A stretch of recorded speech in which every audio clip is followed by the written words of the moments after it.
Hi, I'm Kimberly. Welcome back to the Success Series Talks for Marriages and Relationships. Talks designed to help you get what you want out of life. Remember to listen, take notes, and most importantly, act. The extremely wise Socrates says, "By all means marry. If you get a good wife, you'll become happy. If you get a bad one, you'll become a philosopher." Now, I want you to know that before I start this talk, that it has nothing to do with me picking a bad husband, and so now I am philosophizing on this topic. I just don't want anyone to get that idea. One more quote. Henry Youngman says, "The secret of a happy marriage remains a secret." Now, I would imagine there are some people listening to this who are thinking, yep, that's pretty accurate. So the only reason why this may be true is because not every situation is the same. Every one of them is different. And so what works for one marriage may not work for another.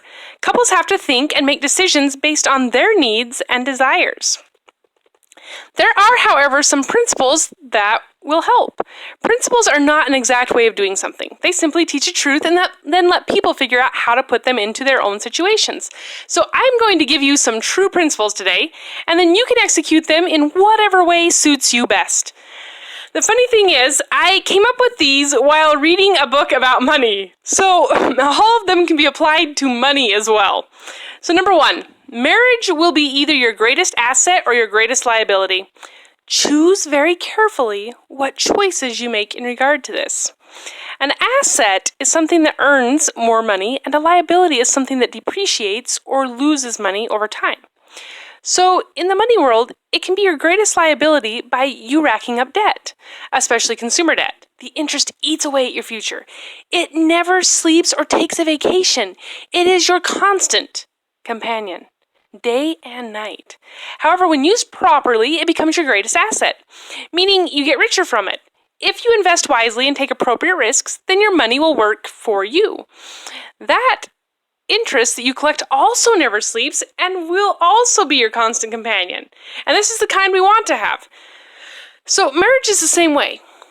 If it is an asset, then it gives you more of something, perhaps love or happiness. But if it is a liability, then you will actually take a loss.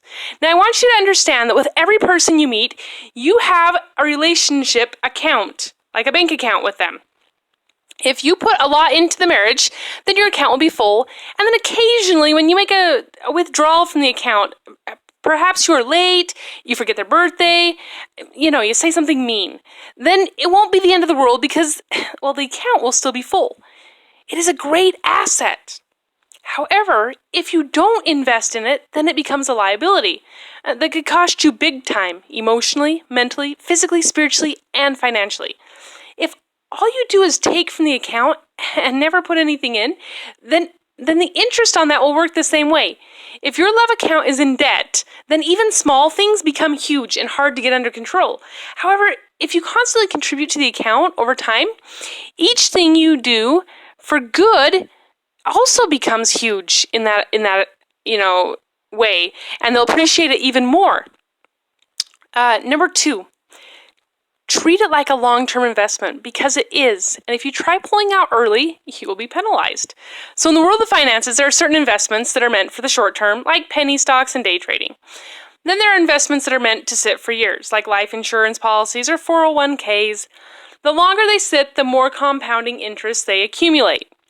If you have any chance of making a marriage work, then you must treat it like a long-term investment rather than a short-term investment. In many long-term investments, they actually impose a penalty on you if you decide you are desperate and want to get your money out earlier than the time frame that was in the agreement. In marriage, breaking this agreement is called a divorce, and the penalty is very expensive.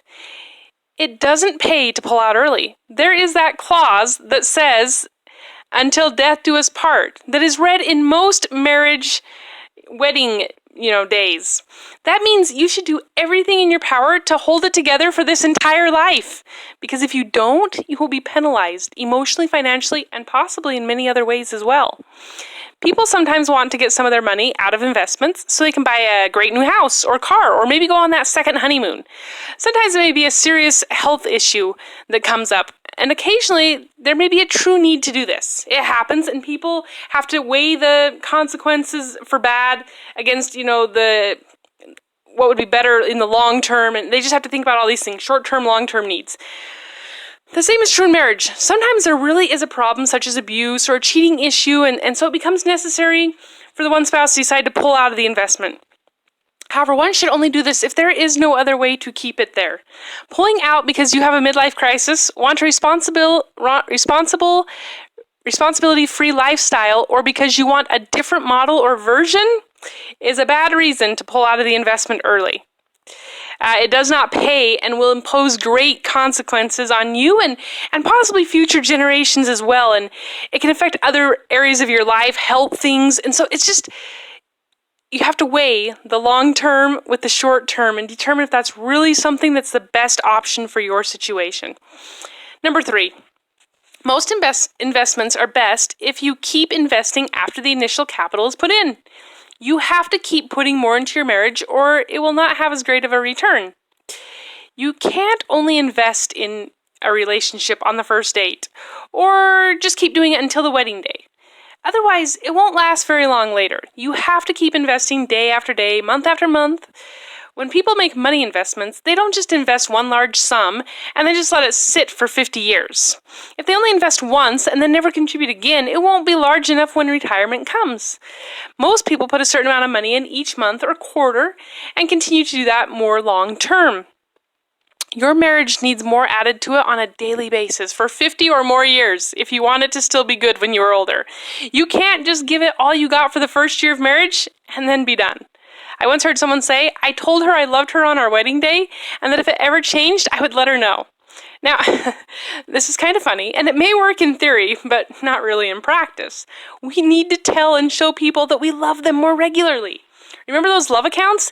They need to be reassured often so when things go wrong, as they will have enough in the account to keep them present, to keep them wanting to be there. If you haven't read the book, The 5 Love Languages by Gary Chapman, may I encourage you to get that book as soon as possible. This includes any men who may be listening to this. This isn't a female thing. This is a marriage thing. This is a relationship thing. It will help every relationship in general, whether at work or with your kids.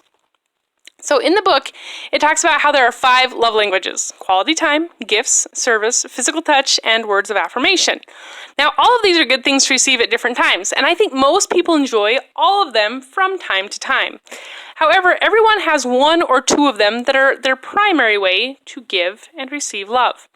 This is why some books are written called Love is spelled T-I-M-E, or why some people focus on service for every speech they give, etc.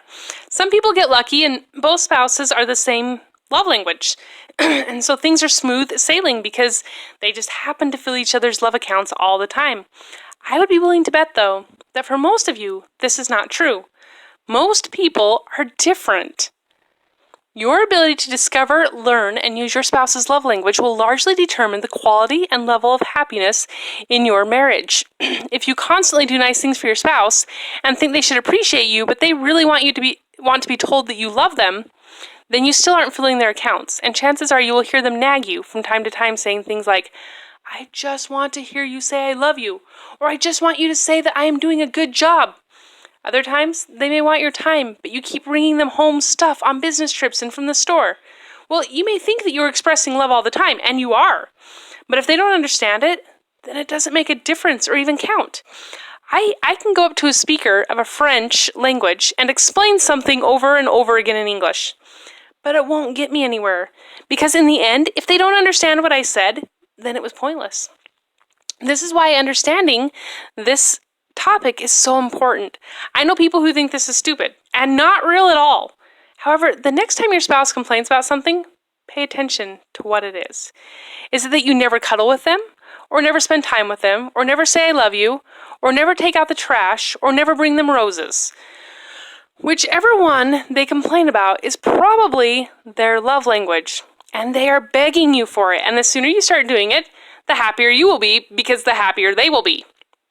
The book has a quiz in it so you can figure out what yours and other people's love languages are. This is a long-term investment that will help your marriage to still be around in 70 or 80 when you're 70 or 80 years old. The kind people will look at and say, aren't they the cutest old couple? Again, this is not a sissy thing for women only. This is something you do if you want your marriage to be a powerhouse. Number 4, like the stock market, it will have ups and downs. People win in both situations. Most of the time, you only lose if you panic and sell out instead of just riding it through the low. It is a fact that in the investment world that the market fluctuates. Sometimes it is high and sometimes it is low. Sometimes it is a bull market and other times a bear. During the Great Depression, some people lost everything, yet others built their fortunes during that time period. The trick is to treat the situation appropriately. In the housing bust of 2008, some real estate companies went under while others became bigger. Things change and people have to adjust, and those who can adjust end up coming out on top. Marriage is the same way. There will be good times and not so good times. Some marriages fall apart at the first sign of trouble, while others last through struggle after struggle after struggle. Some think that if their spouse doesn't constantly send them love notes or bring home chocolates, then they must not love them anymore. Then they start to let their mind run wild with all the potential problems and getting worked up every time one of their friends mentions that their spouse did such and such the day before, or they see all these things on Facebook. Then they start to think they got the short end of the stick, and before they know it, they sell out. They get rid of the investment. They decide to fold before things get any worse.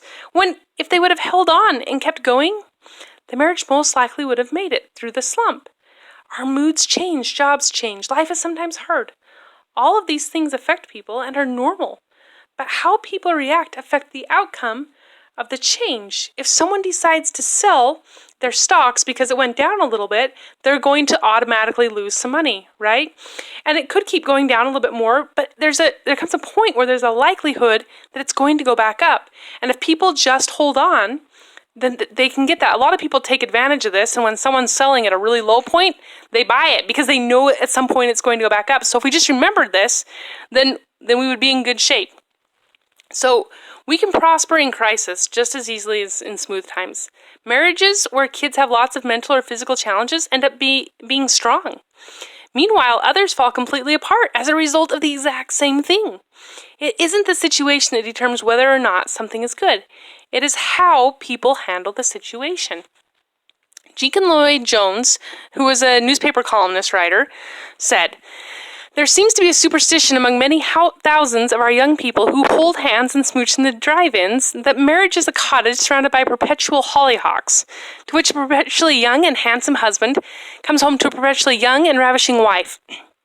When the hollyhocks wither and boredom and bills appear, the divorce courts are jammed." So don't let this be you. Keep in mind that there's going to be highs and there's going to be lows, and appreciate the highs and be excited about them and take advantage of them when they're there.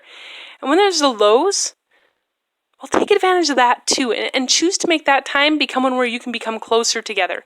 Choose to make decisions that will actually bring you to a better spot than you were before. You can prosper in your relationships when things are good and when things are bad. It's your choice. Number 5, before marriage, make sure you pick a wise investment or stock. Take your time, do the research, and find the best option for you, and then act. There are many different types of investments and options out there. Some people really love real estate, and others love the stock market, while someone else prefers bonds. Different ones have different amounts of risk involved and different potential for returns. Some fit one person's lifestyle or personality better than another person's. It is good to read books and find out about different investments so that you know which one is best for your situation and will benefit you the most currently. It isn't just something you wake up one day and say, "I want to start investing. I think I will put $10,000 on this because I heard the radio tell a story about it last night." This is a good way to get taken for a ride that will be a nightmare and result in you losing your peace of mind, or maybe just a piece of your mind. Instead, take your time. Maybe talk to an advisor, a friend, or a family member who already invests in that area. I'm not talking about getting advice from someone who's never done it, and you're just hoping that they somehow have some magical, thing into that. Okay, that doesn't help. Don't take advice from people who have no experience with it. Make sure you find someone who does have experience and who has had a good experiences, who has a success in these areas. Then after you get that option for one that interests you, you would look at them and determine which ones you want to go for. Then start out slow and work your way through it, gaining experience as you go, maybe sometimes losing a little and sometimes winning a little until you understand it better. Marriage is the same way. We live in a world where sometimes people have one-night stands or are in a big hurry to move in or get to the altar. They are so desperate to start winning. And as a result, and as they see it in their minds, they don't take the time to find out what they are investing in. They just take a plunge. They don't do their homework beforehand or take the time to really get to know the other person. Instead, they just hurry and get it because they heard one of their friends say they thought that girl was so cute. Next morning, they call her up and ask her out on a date, and the next day after that, they are in a committed relationship. The time to get to know someone is for months and maybe even years before you are fully committed to them. If you wait until after you get married to really get to know someone, you may be in for a surprise. Now, of course, you can't know everything about someone before marriage. You can't know everything about an investment either. There will always be uncertainty and risks, possibly hidden things you didn't expect and couldn't have planned for. However, you can greatly reduce how many of those you encounter by doing your own research. Just because your roommate thinks he is the kindest person doesn't mean he is the right match for you. He may be the right match for your roommate, but maybe someone else is better fitted to you. Also, be careful when taking relationship or dating or marriage advice from people who, again, are not experts in the field, who have had no success in this area. You want to take advice from people who have at least had success, and even then, you should still be careful at what you're taking, because you have to remember every situation is different, and what worked for them may not work for you. But you can kind of, go with principles rather than specific instances or examples. So I remember when I was in college, it drove me nuts when roommates would sit around and tell each other all the things they saw as defects or virtues in a guy. They would persuade each other to start seeing or stop seeing people. And I thought, just because one can't stand the fact that he does this doesn't mean that it will bother someone else. Or just because he fits her love language doesn't mean he will work with this one. Or what one saw as a personality issue, someone else may see as a strength. Make your own decisions, search your own thoughts, and decide what works best with your unique situations, desires, talents, and personality. Get to know the other person and find out if their vision for the future matches yours. And make sure that you can get along with them and you have the same definition of commitment and happiness. Then, when you find that, don't be afraid to take the risk. Give it a shot and go for it. These are just a few of the principles that can help improve any marriage or relationship. I suggest you listen and then pick a couple that would be most effective in your current situation and then work on those. Give it some time and you will start to reap the benefits of investments, and that means you are going to get a great return. Thanks for listening and make it a great day. Remember to subscribe to my channel so you can listen to other great talks. Also give it a like and share it with others that you think may benefit.